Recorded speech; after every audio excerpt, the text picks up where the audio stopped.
This is one of the sites where that rescue is underway. You see the heavy equipment that's been brought in. It has to do the job very carefully because while the weight of the concrete is so very heavy, shifting it incorrectly could lead to further disaster if indeed people are buried beneath that cement and rebar. That building you see on the left side of the screen, that is a whole series of floors of a building that have collapsed into each other. This is something seismologists look at, and we're going to bring in one, Allison Bent with Earthquakes Canada. Allison, good morning to you. Good morning. Can we just get your understanding of the scale? Two back-to-back quakes. How unusual is that, and particularly at this magnitude? It's unusual. The more normal scenario is that we have a large earthquake followed by a lot of smaller earthquakes, but these what are called doublets, which is two earthquakes close in time and space and magnitude.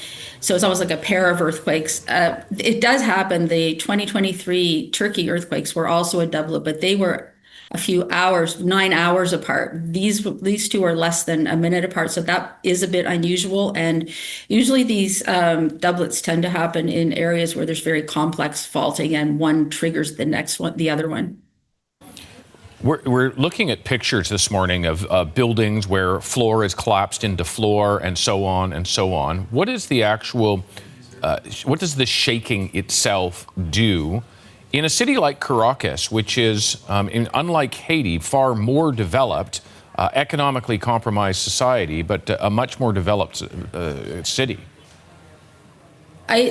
I don't know enough about the building code in Venezuela to comment on it. Certainly Venezuelans are probably far more aware of earthquakes than Haiti, that they are more common. It's been a long time since there's been an earthquake of this magnitude close to a populated center, but they've had many magnitude 6s over the years.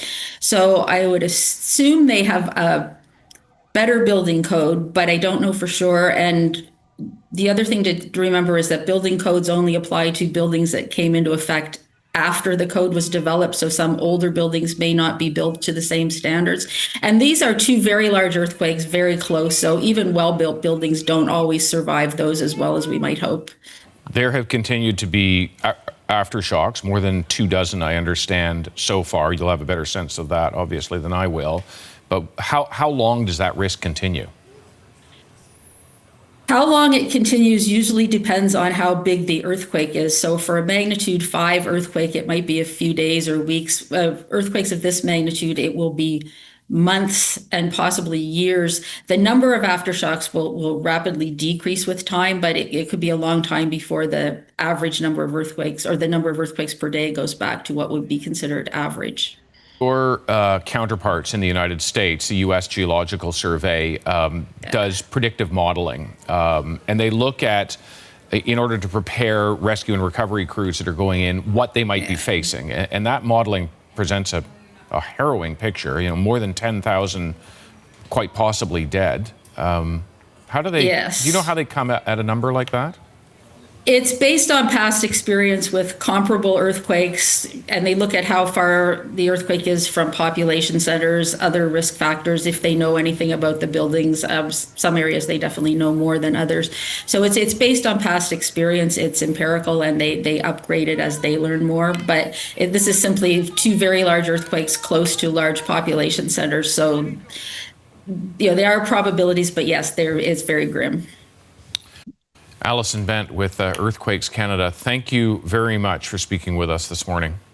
You're welcome.